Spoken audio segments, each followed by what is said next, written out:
No, I was going to be called upon, so I prepared.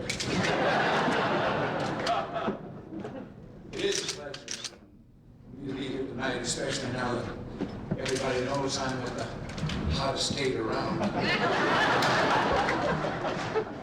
That poll about all those young fellows who'd like to go out with Nancy didn't surprise me one bit. You know, I'd never met Nancy before I called for her on the night of our first date. It was a kind of blind date. In fact, in case things just didn't click, I had told her on the phone that I had a really early call in the morning on the set, so it would have to be a short evening. And she told me the same thing. I have a story that's a bit hard to believe. Due to a broken leg I had recently, I arrived on crutches. As the evening wore on, we forgot all about those early morning calls. We stayed out until wee hours of the morning. As a matter of fact, we were in a Hollywood nightclub at 2 o'clock in the morning listening to Sophie Tucker. She's been the leading lady in my heart. Nancy, not Sophie. The entertainment industry is still something special for us both, even more so than just because it brought us together. But it's also special to our country. Some people suggest that we Americans are a little brash about how proud we are of our freedom. And sometimes we are.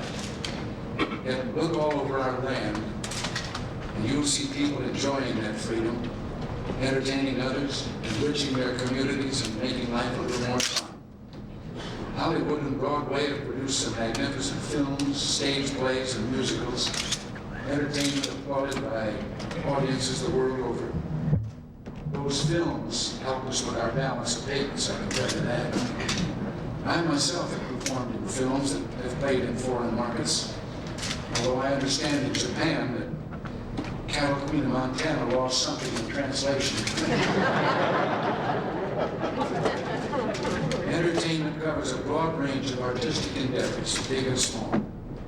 Let it never be overlooked that our freedom also manifests itself in off-Broadway productions, the community theaters, church plays and choirs, the street entertainers, the circuses, and all those comedy acts and musical groups that can be found in towns and hamlets all across America. In many countries, entertainers are not so free. They often must have their performances approved by government officials. Not long ago, we had dinner with Yakov Smirnoff, a comedian from the Soviet Union, now a proud United States citizen practicing his trade here in this new country. Yakov remembers how he was required to get official approval for all the material that he would use in the year ahead. Annually, he would trace to a bureaucratic enclave in the Ministry of Culture called, and this is a rough translation, the Department of Humor. That's no joke, the Department of Humor. Yakov says the only advantage the Soviet comedians have is they're always playing to a captive audience. In our country, people are free to speak, free to tell a joke even that tweaks the nose of a government official. You thought that scar on my nose was from too much sun. Our good humor is one of our greatest national assets. Entertainment has been a lively part of the American scene from our earliest days. For all those American entertainers of yesterday, today, and tomorrow, Ford's Theater represents their important contribution to our way of life. This theater continues a great American tradition and broadens appreciation for the theater arts. So Nancy and I extend to you our deepest appreciation for your help in maintaining this historic site. Thanks to all those who performed for us tonight.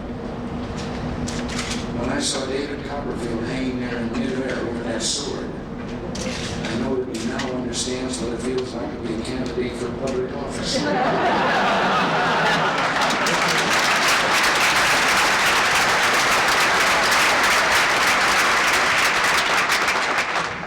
Seriously though, this has been a wonderful evening for a worthy cause.